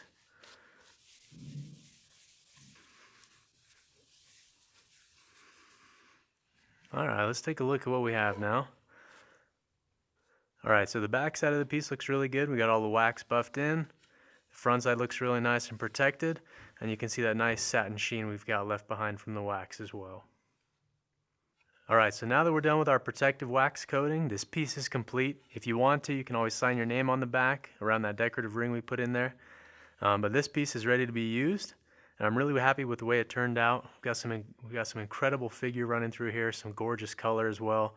I really like the shape of this. It's a comfortable platter to use, but it's also very utilitarian as well. It'll sit nice on a table and hold whatever you want to put in there and look good doing it. Alright, hopefully you guys enjoyed the video and learned a few things along the way. We covered how to go from 20% down to 6% in about 2 weeks, how to prevent cracking and checking through the drying process, and what to do if that does happen when you turn it. We covered a bunch of different work holding methods and different ways of holding the piece when you're rough turning it in a green form, as well as going over the shape, the finish, and some different design techniques throughout the piece. And obviously the biggest thing is turning a really gorgeous piece of material. So hopefully you guys enjoyed the video. If you have any questions or comments, leave them in the section below. And if you want to watch more wood turning videos, subscribe to our YouTube channel.